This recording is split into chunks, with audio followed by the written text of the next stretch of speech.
अब बात करते हैं आप स्मार्ट स्टडी किस तरीके से कर सकते हैं। तो स्मार्ट स्टडी करने के आपके दो चीज़ होती हैं। पहला, आपको सोर्सेज को लिमिटेड रखना है। दूसरा, आपको इंपॉर्टेंट टॉपिक है उनको किस तरीके से एनालाइज करना है। सोर्सेज को आप लिमिटेड रखेंगे तो उसका क्या फ़ायदा होगा आपके लिए। जब आप सोर्सेज को लिमिटेड रखेंगे, पहले तो ये फिक्स करना है कि आपको ऑनलाइन क्या पढ़ना है, ऑफलाइन क्या पढ़ना है।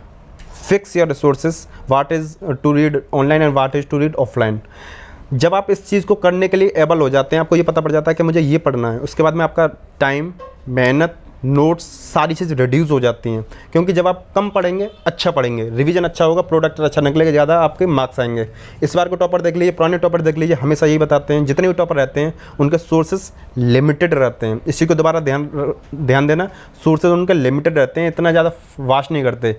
एक बुक को 4 बार पढ़ेंगे बजाय उसके कि 4 बुक को एक बार पढ़ना। इस चीज़ को दिमाग में रखना, सोर्सेज को लिमिटेड रखना। इंपॉर्टेंट टॉपिक को कैसे रियलाइज करेंगे, go through previous year question paper.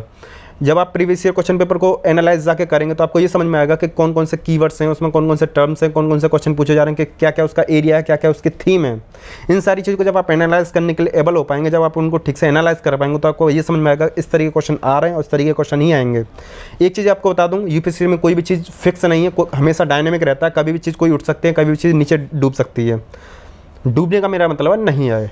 तो देखिए, कभी भी किसी भी टॉपिक से ज़्यादा आ सकता है, किसी भी टॉपिक से कम आ सकता है। कोई भी टीचर, यूपीएससी का टीचर कोई भी ये नहीं फिक्स कर सकता, किसी भी कोचिंग में कोई ये चीज़ फिक्स नहीं कर सकता कि क्या चीज़ ज़्यादा आने वाली है, क्या चीज़ कम आने वाली है।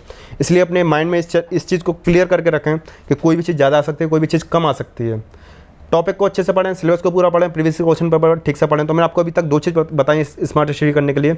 सिलेबस को रट डालिए, वर्ड टू वर्ड आपको याद रहना चाहिए। दूसरी चीज़, सोर्सेज को लिमिटेड रखिए। और तीसरी चीज़, इंपॉर्टेंट टॉपिक है उनको किस तरीके से पढ़ना है, किस तरीके से कवर अप करना है। नोट्स कम बनाइए, करंट अफेयर अच्छा पढ़िए, यही आपका स्मार्ट स्टडी करने का तरीका होता है। एक और इंपॉर्टेंट चीज़ बता दूं, इन दोनों चीज़ों को करने से पहले सिलेबस आपके जुबान पर एक एक शब्द रटा होना चाहिए, आपके दिमाग पर एकदम छपा रहना चाहिए। वॉल पर चिपकाओ, दिमाग पर चिपकाओ, कहीं पे चिपकाओ। एक एक वर्ड आपका जब सेट रहेगा तो आपको ये समझ में रहेगा कौन से इंपॉर्टेंट टॉपिक हैं, कौन से नहीं। ये है तरीका स्मार्ट स्टडी करने का। स्मार्ट स्टडी से रिलेटेड और भी काफ़ी चीज़ें होती हैं जो मैं अपनी प्रीवियस वीडियोज़ में बता चुका हूँ। अगर आपने नहीं देखी तो उन वीडियोज़ को एक एक करके जाकर देखें। यूपीएससी सीरीज पार्ट 13 को देखेंगे तो उसमें मैंने बहुत बेहतरीन वीडियो में अपनी तरफ से आपको रिकमेंड कर रहा हूँ। यूपीएससी सीरीज पार्ट 13 देखिए, उसमें मैंने बताया हाउ टू रीड। बचपन से पढ़ते आ रहे हैं लेकिन आपको ये पता नहीं होता कैसे पढ़ना है। मैंने उस वीडियो में बताया कि पढ़ने का तरीका होता क्या है।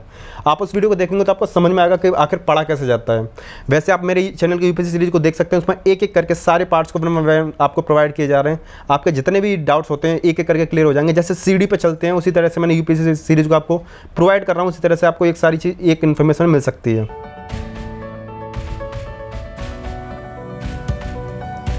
इसके साथ ही वीडियो समाप्त करते हैं। बस यही है आपसे रिक्वेस्ट, यही है कि वीडियो को ज़्यादा से ज़्यादा लोगों तक शेयर करें। और इसके साथ ही वीडियो समाप्त करते हैं। जय हिंद।